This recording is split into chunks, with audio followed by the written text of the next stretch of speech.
Halo semua, di video ini saya akan mengerjakan tugas 1 mata kuliah struktur data. Baik, mari kita mulai saja. Oke, di sini tugasnya sudah diberikan lewat e-learning, kita tinggal mengerjakannya. Di sini saya akan menggunakan VS Code untuk mengerjakannya.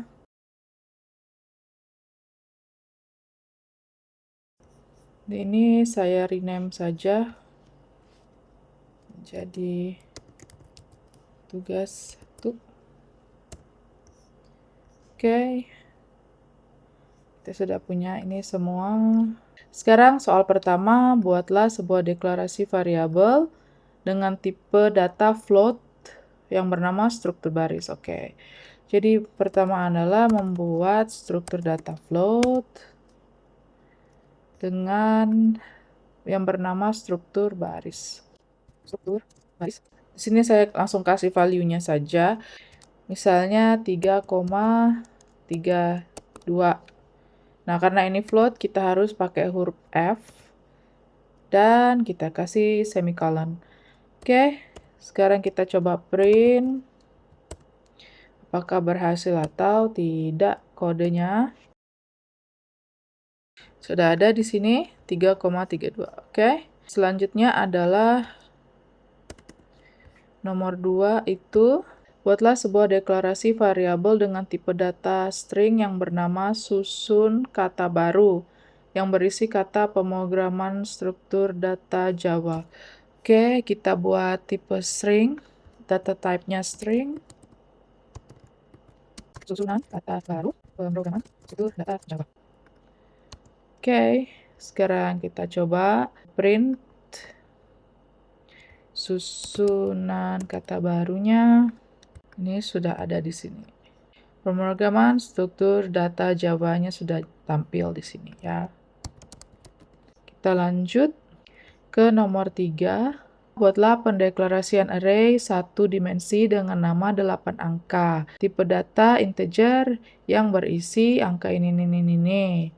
Pendeklarasian tersebut dengan menggunakan bahasa pemula. Oke. Int array 1 dimension. Angka adalah saya copy saja. Untuk array supaya bisa kebaca, waktu kita print out saya pakai for loop. Karena kalau enggak, kalau kita langsung yang dibaca adalah alamat memorinya. Misalnya index ya. Index equals to 0. Index, dan 8 angka length. Oke, index, increment. Dan this one again. Over here, index ini, bilangnya 8 angka. Index. Oke. Nah, di sini sudah ada array-nya. Angka-angka di array-nya sudah ada di sini. Karena cuma satu dimensi, jadi cuma satu. Ini ya. Biar bagus, sepertinya harus dikasih nomor ya. Setiap soal. Bentar.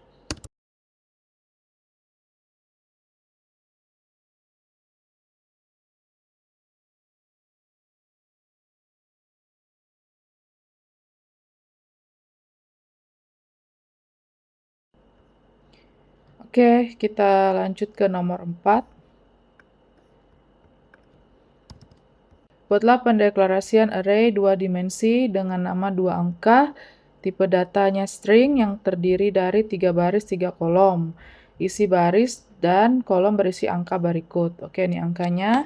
Pendeklarasian tersebut dengan menggunakan bahasa Java. Oke, ini berarti kita harus membuatnya seperti matriks, 3 baris 3 kolom. Tipe datanya string, namanya 2 angka.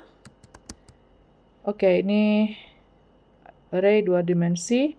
Jadi kita pakaiin 2 dimensi. And then kita kasih ini angkanya. Karena ini berbentuk string, kita kasih angkanya seperti ini. 2, 4, 6, 10.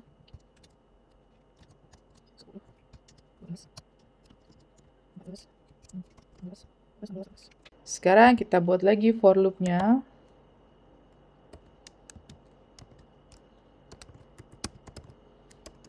Baris dan kolom. Jadi saya buat baris dulu.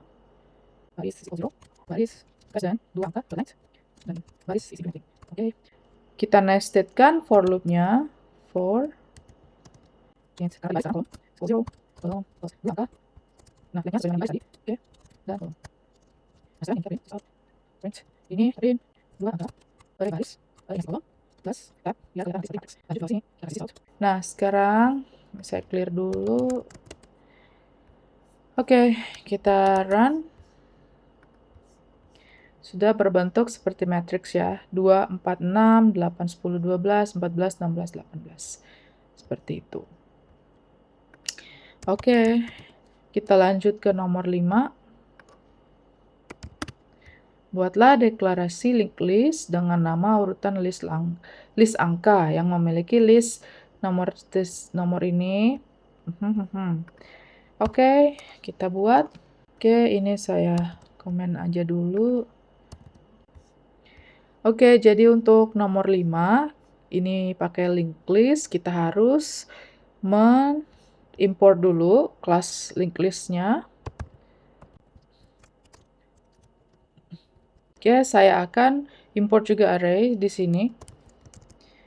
Karena saya akan menggunakan dua cara untuk linked list ini. Oke, yang pertama saya pakai cara yang pakai array. Oke, kita kerjakan nomor 5 sekarang. Linked list. Namanya urutan list angka. New linked list. Arrays.list. Dan nomornya adalah ini 15, 28, 33, 47, 59. And then kita tinggal print urutan list angka. Udah deh jadi linked list-nya. Nah, kalau nggak pakai import Java util arrays, jadi saya harus masukin satu persatu. Urutan list angka .add pertama 15, terus lanjut urutan angka saya saja. Nomor 28, nomor 3 adalah 33, dan nomor 4 adalah 28, 47, dan terakhir 9. Seperti ini. Kita run. Oke, hasilnya sama ya. Yang pakai array.aslist sama yang pakai masukinnya pakai add 111. Nah, linked list-nya ini juga bisa berupa queue, berupa stack. Kalau kita pakai queue, kita bilangnya bukan add tapi over. Kita run, hasilnya juga sama. Tapi kalau kita pakai stack, hasilnya bakalan mundur ke belakang. LIFO, last in, first out gitu ya. Ini kita pakai push. Nah, kalau pakai push, kelihatan ntar bedanya. 59-nya duluan. Jadi yang terakhir yang jadi yang pertama. Karena last in, first out. Ya. Ini kalau pakai queue, ini kalau pakai purely add gitu ya. Urutan list angka .add. Ini kalau kita pakai arrays.aslist gitu ya. Baiklah, saya sudah mengerjakan tugas 1 untuk mata kuliah struktur data. Semoga bisa dimengerti. Terima kasih.